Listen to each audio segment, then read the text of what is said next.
అధికమైన కృపతో నీకు వాత్సల్యము చూపుతును.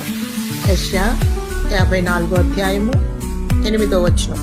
మనము ఏమై ఉన్నామో కేవలము దేవుని కృపయై ఉన్నాము. విశ్వాసము ద్వారా కృపచేతనే రక్షింపబడి ఉన్నాం. అయ్యా, తండ్రి, అబ్బా అని పిలిచే అర్హత దేవుడు అనుగ్రహించాడు. ప్రభువైన యేసుక్రీస్తు కృపా సత్య సంపూర్ణుడు.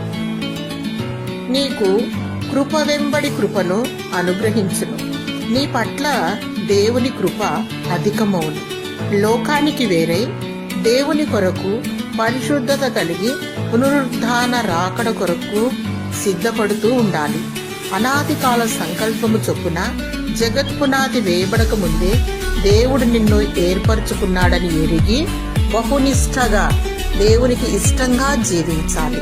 అధైర్యపడకు, నీవు ఒంటరి వాడివి కావు. నీ పక్షాన దేవుడున్నాడు. నిన్ను అనాథగా విడువడు. శాశ్వతమైన ప్రేమతో నిన్ను ప్రేమించుచున్నాడు. దేవుడు తన వాత్సల్యమును, కృపను చూపుచున్నాడు. ఆయన నీ పట్ల ఆయన ఒక్కరే నమ్మదగిన దేవుడు. తన వాగ్దానమును నీ పట్ల నెరవేర్చును. జీవగ్రంథమందు నీ పేరు లిఖింపబడిన నిన్ను వరుడు తన రథములో కొనిపోబడును. దేవుని స్తుతించు. దేవుని కృప నీకు తోడై ఉండును గాక. ఆమేన్.